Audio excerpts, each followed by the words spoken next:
random gender roles I learned about while working at Build-A-Bear. Americans love to gender things for no reason. Smell my scent. See if you want to put that in any of your bears. Oh, no, he can't get a scent. He's a boy. Okay. Put that bear back. Pick something a little more girly. It's a rainbow bear. Yeah, but there's Twitch blue in it. Okay. Hey, stop pushing around that stroller. It's for girls. You're his dad, and you're pushing around his stroller. Yeah, so? Okay. Can you believe she's getting the dinosaur? I have all boys. She's my first girl, and she doesn't even let me do girly things with her. We really encourage the kids to get whichever one they like, the more likely to play with it. I'm allowed to have one thing. I'm allowed to be a little selfish. No, she's getting the rainbow one. Okay? Can you believe that he's a boy and he has so many Build-A-Bears? They make him so happy. Stuffed animals make him so happy. That's really cool. That something makes him so happy. Yeah, but he's a boy. Why does this make him so happy? Never met a parent upset that their child was happy. Okay.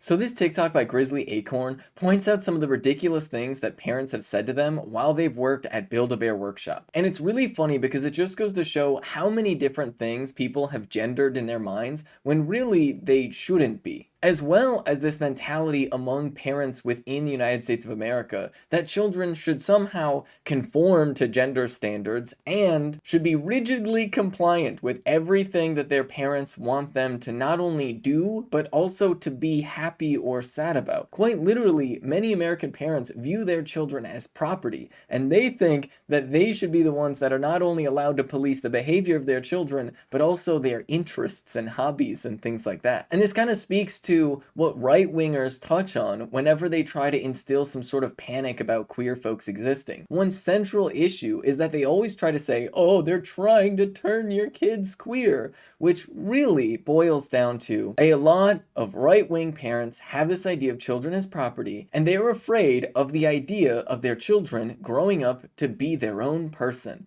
That's one of the reasons why they're so terrified of queer folks existing, because if anybody can grow up to be trans or gay, that means that their kid could too. And for whatever reason, that's something that they lend a great deal of importance to, and thus they go on this fear-mongering campaign across the country trying to ban all and any visibility of queerness. And it also goes to show how rigidly many parents try to enforce gender norms at extremely young ages for children, to the point where they will quite literally undermine their own child's happiness, even about something that really doesn't have anything to do with anything. A kid liking Build-A-Bears doesn't make them gay or trans. It just means that they like Build-A-Bears. A kid liking a specific type or color of Build-A-Bear does nothing to influence their sort of gender or sexual orientation later in life. It's just something that is needlessly gendered. And then the funniest one of all of these was the reference to the Build-A-Bear with a stroller, where the dad, who was pushing a stroller, didn't want their kid to have a Build-A-Bear that was pushing a stroller. I mean, think about it for 1 second. The dad is basically sending a message to their child that pushing strollers isn't a manly thing to do, while he himself is pushing a stroller.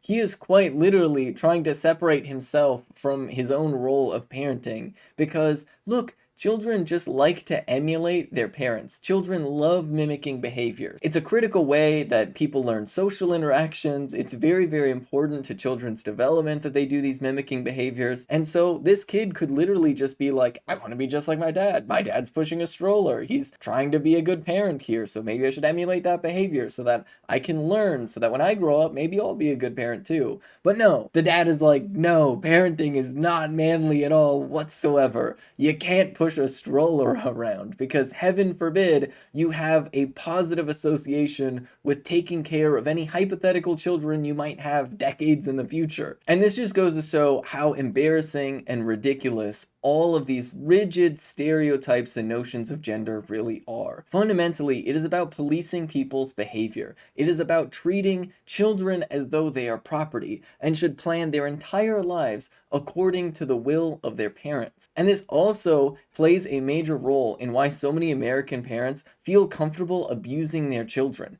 There are quite literally many parents who still to this very day defend spanking and other forms of corporal punishment because they fundamentally view children as property as opposed to human beings that they have responsibility for. It is just another way that this capitalist mindset of property and ownership has completely warped our culture. and has fundamentally undermined some basic tenets of how a healthy society should operate. Fundamentally, at the end of the day, these rigid gender roles are not helpful to anyone. The only thing that they really do is make children feel insecure and uncomfortable. Regardless as to whether or not they grow up to be a member of the queer community, putting this kind of stress on people is not helpful. And putting these rigid gender expectations on people is not helpful. It is fundamentally harmful and fuels our deeply misogynistic culture. And it also instills this idea of owning human beings as property, specifically owning children as property, as opposed to recognizing that they are their own people that have their own life paths that you simply have responsibility for.